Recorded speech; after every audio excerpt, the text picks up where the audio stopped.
So very good morning to all present here. So last की video में हमने discuss करा था about the cash flow statement का ओवरव्यू किया था, मीनिंग वगैरह या क्लासिफिकेशंस के जो मेजर टर्म्स थी वो डिस्कस करी थी। एंड ये वाला फॉर्मेट था जो कि हमने डिस्कस करा था। एंड मतलब कि आपकी बुक्स में लाइक सीबीएसई या स्टेट बोर्ड्स की बुक्स में काफ़ी बड़ा फॉर्मेट है, वो हम नहीं करेंगे। सो बेसिकली जो मेन टर्म्स है इन्वेस्टिंग एंड फाइनेंसिंग की हमने कवर की है, ऑपरेटिंग की थोड़ी सी हैं वो आज हम डिस्कस करेंगे।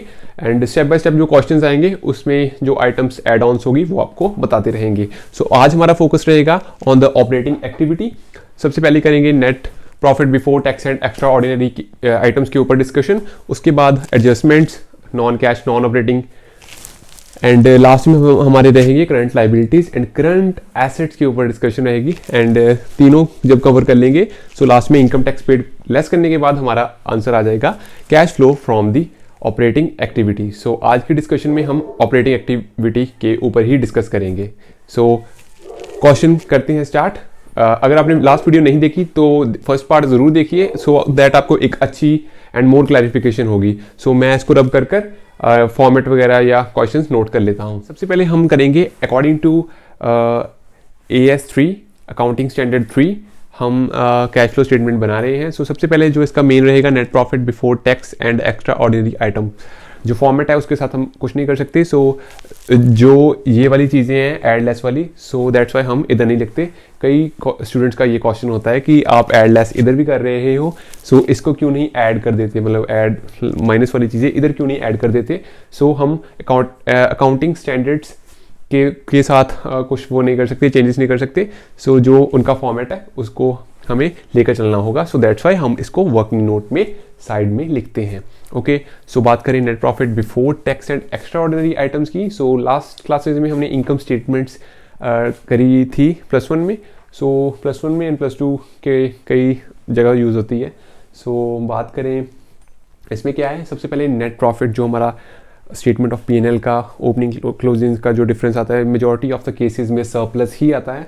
सो हम प्रॉफिट लिखेंगे, उसके बाद ऐड करेंगे प्रोविजन फॉर टैक्सेशन या इनकम टैक्स प्रोविजन वगैरह प्रोवाइड होगा वो ऐड करेंगे। And propose dividend, interim dividends, general reserves का समटाइम्स होता है कि आपका नेगेटिव बैलेंस आता है, सो उसको लेस करना पड़ता है। लास्ट में रिजर्व फंड ऐड करेंगे and refund of tax minus करेंगे, सो जिसके साथ हमारा बैलेंस आ जाएगा ये वाला। उसके बाद जो क्वेश्चन स्टार्ट होगा वो होगा adjustments for non cash and non operating activity. मैंने लास्ट वीडियो में ओनली इसकी सब हेडिंग लिखी थी, non cash and non operating income and gains, and दूसरा था लॉसेज वाली। सो अब उसके बारे में डिस्कस करते हैं। सबसे पहले non cash and non operating होती क्या है, बेसिकली ना डेप्रिसिएशन है। डेप्रिसिएशन जब हम जनरल वगैरह ट्रीट करते थे क्या लिखते थे, मशीनरी एंड दूसरी टर्म यूज़ करते थे डेप्रिसिएशन, कैश वर्ड नहीं यूज़ करते थे। सो नॉन कैश वगैरह वाली आइटम्स हम इधर कंसीडर करते हैं। ओके, सो सबसे पहले हमारा आ जाता है डेप्रिसिएशन। ओके, उसके बाद हम करते हैं गुडविल रिटर्न ऑफ।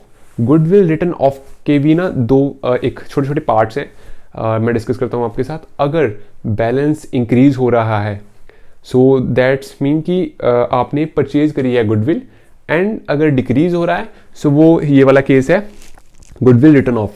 अब गुडविल रिटर्न ऑफ का ट्रीटमेंट तो आपको ऑपरेटिंग में करना पड़ेगा। जो आपका इंक्रीज होगा बैलेंस वो हम इन्वेस्टिंग में ट्रीट करेंगे। ओके, सो ये एक छोटा सा पॉइंट था, मैंने डिस्कस कर लिया। प्रीलिमिनरी एक्सपेंसेस रिटर्न ऑफ, जो खर्चे वगैरह हम बिजनेस स्टार्ट करने में मतलब स्टार्टिंग में लगाते हैं वो खर्चेज हो गए। अंडरराइटिंग कमीशंस, जो ब्रोकर्स या मिडिल मैन होते हैं उनकी कमीशन होगी। Discount on issue of debentures, जब हम डिबेंचर्स इशू करते हैं तब हम डिस्काउंट देते हैं। और बाकी लॉस ऑन सेल एंड हम लेस करते हैं profit on sale of assets. So ये थी हमारी non cash and non operating items जिसको हमने डिस्कस कर लिया। एंड जब क्वेश्चन आएगा सो पुट करेंगे, सभी नहीं गिवन होगी, मेजॉरिटी में कुछ 1 2 3 4 प्रोवाइड होंगी। सो उसके बाद हमारा आ जाएगा operating profit before working capital changes. So जो मतलब सीबीएसई के बोर्ड में है उनमें से थोड़ा फोकस करते हैं, स्टेट बोर्ड्स में थोड़ा सा कंपैरेटिवली कम फोकस करते हैं non cash and non operating items के ऊपर। वो बेसिकली आपको ज़्यादा current liability and current asset का वो क्वेश्चन जो आइटम्स प्रोवाइड कर देते हैं, क्योंकि कंप्लीट क्वेश्चन काफ़ी बड़ा हो जाता है एंड अब डिस्कस करते हैं current asset and current liability. CL stand for current liability, आपको पता है CA stand for current asset. जब अब ऐड क्या होगा, जब क्या होगा, increase in current liability and decrease in current asset. Similarly less क्या होगा, करंट लाइबिलिटी जब डिक्रीज होगी एंड जब करंट एसेट इंक्रीज होगी तो उसको हम क्या करेंगे, लेस। ओके, ये चीज़ आप जब करोगे आपको स्टेप बाय स्टेप पता लग जाएगा। मतलब आप कहोगे कि अब इंक्रीज डिक्रीज क्या, आपको बोथ बैलेंसेस प्रोवाइड होंगे, ओपनिंग क्लोजिंग। सो आपने देखना है लाइक करंट एसेट का ओपनिंग, पहले ओपनिंग 10 है एंड क्लोजिंग 12,000 है। सो 2,000 के साथ इंक्रीज हुआ है करंट एसेट, सो वो कहाँ आएगा, करंट एसेट इंक्रीज हुआ वो हम लेस कर देंगे। ओके, सो इसके बाद हमारा आ जाएगा cash generated from operating activity. Last में हम इनकम टैक्स पेड लिखकर हम अपना क्वेश्चन ऑपरेटिंग वाला एक्टिविटी हमारी कंप्लीट हो जाएगी। उसके साथ हमारा आ जाएगा cash flow and use in operating activity. जब पॉजिटिव आंसर आएगा तो वर्ड यूज करेंगे cash flow from operating activity, जब नेगेटिव आएगा cash use in operating activity. Okay, so this is about the operating activity का फॉर्मेट, जो mainly जो सब कुछ हमने इसमें डिस्कस कर लिया है। एंड अगर कोई पॉइंट होगा तो क्वेश्चन में मैं आपके साथ डिस्कस कर लूँगा। सो इसके बाद लिखते हैं क्वेश्चन। सो इसको आप नोट कर लीजिए पॉज कर या स्क्रीनशॉट ले लीजिए। सो स्टूडेंट्स, फर्स्ट क्वेश्चन हम डिस्कस करेंगे जो कि रहेगा बेसिकली एक overview of the operating activity, cash flow from the operating activity. ज़्यादा कुछ नहीं एलैबोरेट करेंगे इसमें। सो चलिए स्टार्ट करते हैं question.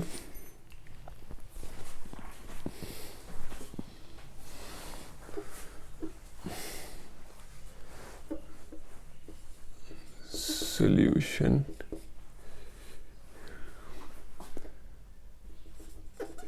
Cash flow from operating activity. So सबसे पहले फॉर्मेट पर्टिकुलर्स,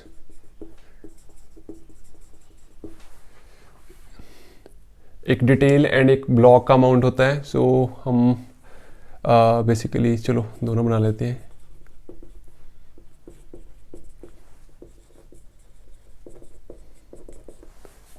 एंड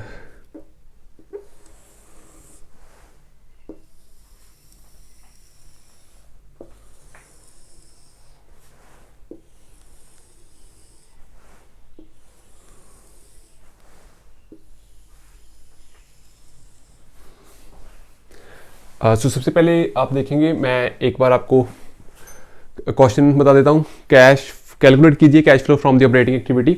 सो सबसे पहले पर्टिकुलर्स एंड आपको देखना पड़ेगा करंट ईयर कौन सा है एंड प्रीवियस ईयर कौन सा है। Okay, so 2022 and 2023। Okay, first of all आपको यही चेक करना है। स्टार्टिंग में जो बच्चे क्वेश्चंस करते हैं गलती कर लेते हैं, उनको ईयर्स का ही नहीं पता लगता सबसे पहले। सो उसके बाद हमारा सरप्लस, जो बैलेंस स्टेटमेंट ऑफ P&L का जो हमारा ओपनिंग क्लोजिंग है वो प्रोवाइडेड है।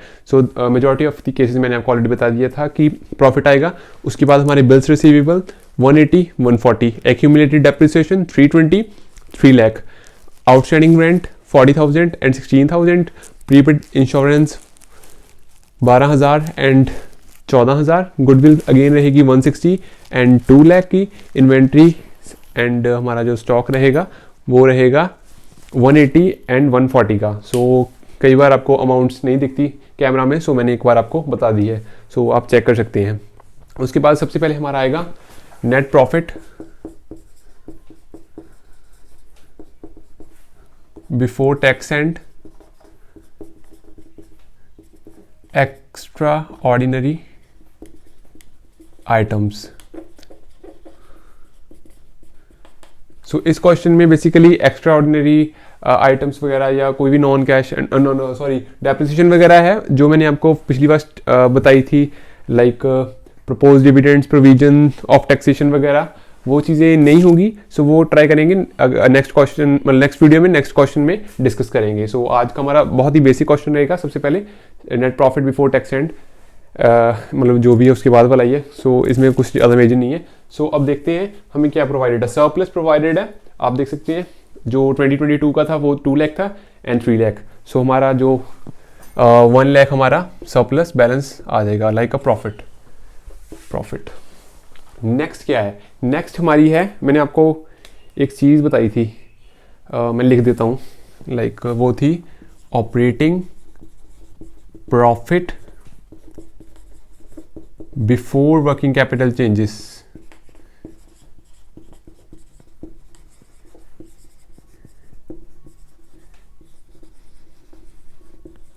मतलब ऑपरेटिंग में यही सब हेडिंग है जो आपको मैंडेटरी है बनानी। इसके बाद मैंने आपको क्या चीज़ें बताई थी, मैं इधर लिखता हूँ साइड में। ऐड करते थे हम current liability increase and current asset decrease, and less करते थे current liability decrease and current asset increase. So आप क्वेश्चन में देख सकते हैं बिल्स रिसीवेबल हमारी क्या है, बिल्स रिसीवेबल हमारी करंट एसेट है। ओके, सो आप देखिए 140 से 180 हो रही है, मतलब 40,000 का डिफरेंस है। क्या हो रहा है? इंक्रीज, करंट एसेट इंक्रीज हो रही है। सो हम इसको नेगेटिव में लिखेंगे,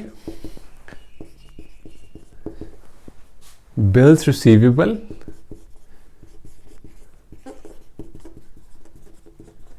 क्या थी हमारी? ये करंट एसेट थी, बट हो क्या रही थी? ये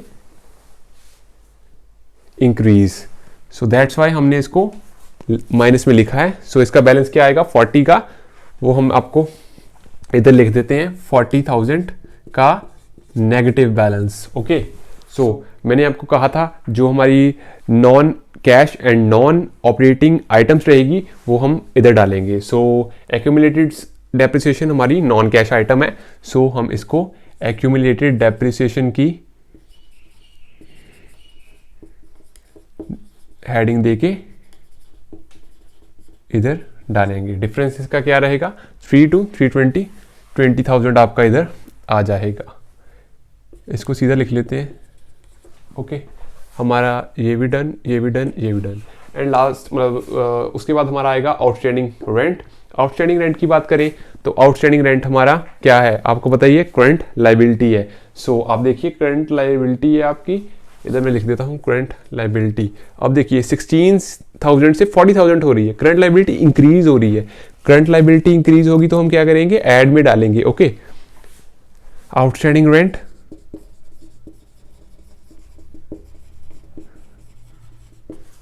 कितना डिफरेंस है? 24,000 का। ओके, सो हम इसको क्या कर देंगे? पॉजिटिव में डाल देंगे। ये भी डन। एंड उसके बाद हमारी आ जाएगी प्रीपेड इंश्योरेंस। प्रीपेड इंश्योरेंस हमारी क्या होती है? इसको हम करंट एसेट के अंडर कंसीडर करते हैं। प्रीपेड इंश्योरेंस हमारी करंट एसेट है। सो इसका आप देख सकते हैं 14,000 एंड 12,000 इसमें डिक्रीज हुआ है। आप देख सकते हैं 14,000 से 12,000 हुआ है। सो करंट एसेट है एंड डिक्रीज हुआ है, सो इसको हम ऐड कर देंगे। करंट एसेट डिक्रीज ऐड कर देंगे किसके अंडर? प्रीपेड इंश्योरेंस के अंडर। सो अमाउंट इसकी क्या रहेगी? 2,000। ओके, 14 से 12 हुआ है, सो ये क्या आ जाएगा? 2,000 हम इसमें ऐड कर देंगे। सो ये भी हमारी कवर। उसके बाद हमारी गुडविल आई। मैंने आपको गुडविल में बताया था अगर इंक्रीज होगी सो इन्वेस्टिंग में डालेंगे, एंड जब डिक्रीज होगी 2 लाख से 160 हुई है, सो हम इधर डालेंगे non cash and non operating items के अंडर। ऐड क्या रहेगी? Goodwill return of. कितनी? 2 लाख से 160 हुई है, 40,000। ओके, सो हमारा ये भी कवर। सो लास्ट हमारा रह गया इन्वेंट्री और स्टॉक। आप देख सकते हैं इन्वेंट्री हमारी होती है करंट एसेट, एंड ये हमारी इंक्रीज हुई है 140 से 180 हुई है, मतलब 40,000 का इंक्रीज आया है। जब करंट एसेट इंक्रीज होती है उसको हम नेगेटिव मतलब माइनस करते हैं। सो इन्वेंट्री हमारी किसके अंडर आएगी?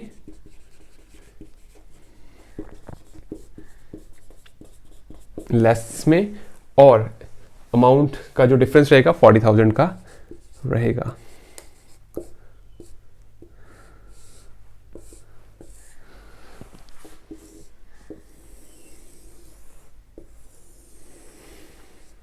ओके, सो जो भी बैलेंसेस आए हैं करंट मतलब जो ऐड वाले थे उसका इधर लिख देंगे, एंड जो लेस वाले थे इसका 24 प्लस 2 26, एंड जो हमारा 40 मतलब 80 का नेगेटिव बैलेंस। सो अब हमारा operating profit before working capital changes हमारा इधर आएगा 1 लाख प्लस 20 प्लस 60 160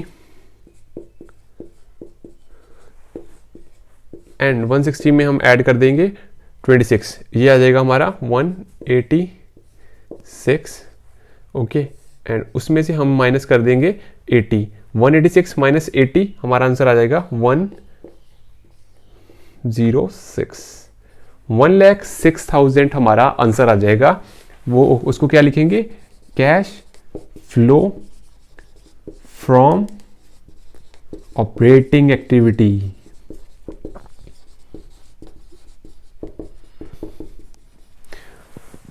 ये था हमारा बेसिकली एक छोटा सा क्वेश्चन। मैं एक बार आपको क्विक ओवरव्यू दे देता हूँ। सबसे पहले सरप्लस आया था, आप देख सकते हैं। सबसे पहले हमारा जो विजन होता है वो होता है कि ईयर्स चेक करने। ओके, सो 2022 एंड 2023 2 लाख से 3 लाख हुआ है, सो इंक्रीज हुआ है, वो हमारा सरप्लस आ गया था।